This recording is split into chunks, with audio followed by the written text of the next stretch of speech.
আজকে আপনাদের স্বাগত জিবি নিউজ বাংলায় স্বাগত। নাসিরউদ্দিন আজকে বিশেষ বিশেষ আলোচনার মাধ্যমে যেটা সবচেয়ে আলোচিত বিষয় সেটা হলো বাংলাদেশের ক্রিকেটার মুস্তাফিজুর রহমানকে নিয়ে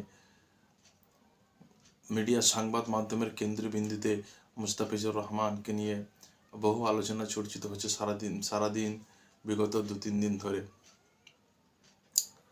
নিরাপত্তার ইস্যুজনিত কারণে মুস্তাফিজুর রহমানকে যে কেকেআর কম বেশি 9 কোটি টাকা দিয়ে নিজের টিমের মধ্যে নিয়েছিল, সেই কেকেআর রিলিজ করতে বাধ্য হলো নিরাপত্তাজনিত কোনো এক সমস্যার কারণে।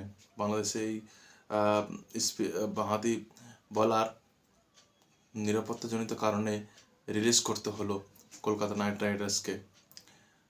এমত অবস্থা বাংলাদেশ সরকার সেখান থেকে বিজ্ঞপ্তি জারি করেছে যে আমাদের ওদের প্লেয়ার যেহেতু রিলিজ করা হচ্ছে নিরাপত্তাজনিত কারণে বিসিসিআর অর্ডারে, যখন ফ্র্যাঞ্চাইজি যখন বিসিসিআর অনুমোদন নিয়েই তো যেখানে টিম নিলাম হচ্ছিল, সেই জায়গাতে কিন্তু সেখানে আরও 4-5 জন বাংলাদেশি সেখানে ছিল প্লেয়ার যখন নিলাম হচ্ছিল। এই ইস্যুটা কিন্তু আগে ওঠেনি। মুস্তাফিজুর রহমান একজন সুনামধন্য ক্রিকেটার, এর আগে বহু আইপিএল ভারতবর্ষের মধ্যে এর আগেও খেলেছেন, বিভিন্ন টিমে আইপিএলে খেলেছেন। তো এমত অবস্থায় রিলিজ করার পরে বাংলাদেশ সরকার থেকে বিবৃতি এসছে যে ভারতবর্ষে বাংলাদেশ টিম যাবে না, ভারতবর্ষে আসবে না। তারা শ্রীলঙ্কায় খেলার কথা বলছে, ভারতবর্ষকে তারা আইসিসিকে প্রস্তাব দিয়েছে যে তারা শ্রীলঙ্কায় খেলবে। এমন তো অবস্থায় ভারত তারা শ্রীলঙ্কায় যদি খেলে, তাহলে গুরুত্বপূর্ণ ম্যাচগুলো কিন্তু আমাদের থেকে হাতছাড়া হয়ে যাচ্ছে। ইডেন গার্ডেন স্টেডিয়ামে একটা ম্যাচ ছিল, মুম্বাই স্টেডিয়ামে ম্যাচ ছিল, তারপরে তামিলনাড়ুতে ম্যাচ ছিল, যে বিভিন্ন গুরুত্বপূর্ণ ম্যাচগুলো কিন্তু হাতছাড়া হয়ে যাচ্ছে। এবং সবচেয়ে আলোচিত খেলাটা হতো সেটা হচ্ছে ভারত যে খেলাটা হতো, সেই খেলাটা কিন্তু শ্রীলঙ্কায় শিফট হয়ে গেছে। সেই খেলাটা কিন্তু ভারতে হবে না, শ্রীলঙ্কা শিফট হয়ে গেছে। এবং বাংলাদেশ সরকার ক্রীড়ামন্ত্রী বাংলাদেশ সরকার চুক্তি জারি করেছে যে প্রত্যেক দেশের আইসিসি ওয়ার্ল্ড কাপে প্রত্যেক দেশের 2টি করে আম্পায়ার মানে বিশ্বকাপে থাকে, প্রত্যেক দেশের 2টি করে আম্পায়ার। তো বাংলাদেশ সরকারের ক্রীড়ামন্ত্রী ক্রীড়া উপদেষ্টা সে জানিয়েছে সরকারের তরফ থেকে বাংলাদেশের যে 2টো আম্পায়ার তারা পাঠাচ্ছে না, আইসিসি ওয়ার্ল্ড কাপে তারা 2টো আম্পায়ার পাঠাচ্ছে না। এবং আইপিএলের সম্প্রসারণ বাংলাদেশে নিষেধাজ্ঞা করা হয়েছে। নিরাপত্তাজনিত ইস্যুর কারণে বাংলাদেশ সরকার কিন্তু পুরো টিমটাকেই ভারতবর্ষে পাঠাচ্ছে না, তারা শ্রীলঙ্কায় শিফট করে নিয়েছে। এবং বড় বড় যে ম্যাচগুলো আছে, যে খেলাগুলো হবে, সেগুলো কিন্তু শ্রীলঙ্কায় হবে।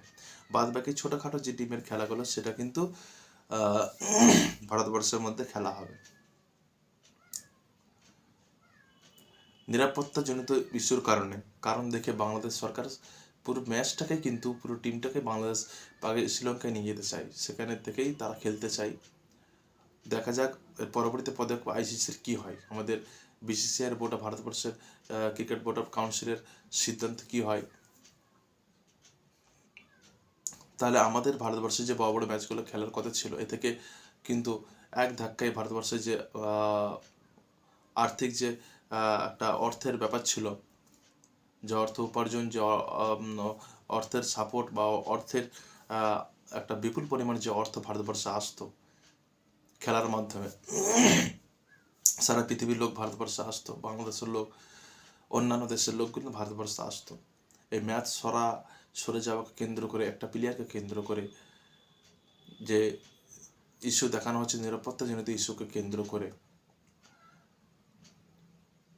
কিন্তু ম্যাচটা যদি সরে যায়, শ্রীলঙ্কায় চলে যায়, তাহলে আমাদের এখানে বড় বড় ম্যাচগুলো যেগুলো খেলা হবার কথা ছিল সেখানে, এবং তারা বলেছে যে বাংলাদেশের সাংবাদিকও আসবে না ভারতবর্ষে। তারা সেখানকার সরকার, বাংলাদেশ সরকার বলছে আমাদের সাংবাদিকও যাবে না, আমাদের এখানে জনগণ তারাও যদি প্লেয়ার সেফ না থাকে। এটা বাংলাদেশ সরকারের তাদের দেশকেন্দ্রিক রাষ্ট্রকেন্দ্রিক বক্তব্য। তারা বলছে যে আমরা নিরাপত্তা না পেলে আমরা এখান থেকে আমরা কী করে যাবো, আমাদের সাংবাদিক, আমাদের জনগণ, আমাদের কেউ কিন্তু ভারতবর্ষে যাচ্ছে না। যাই হোক, এতে অনেক কিছু থাকতে পারে, তাদের অনেক কারণ থাকতে পারে। তো খেলা, আমরা খেলা প্রিয় মানুষ, আমরা খেলা ভালোবাসি, খেলা দেখতে ভালোবাসি। আমরা ক্রিকেট প্রেমী, ফুটবল প্রেমী। আমাদের সংস্কৃতির সঙ্গে, আমাদের কালচারের সঙ্গে, আমাদের বাংলার সঙ্গে, আমাদের জাতির সঙ্গে খেলা ওতপ্রোতভাবে আমরা জড়িত।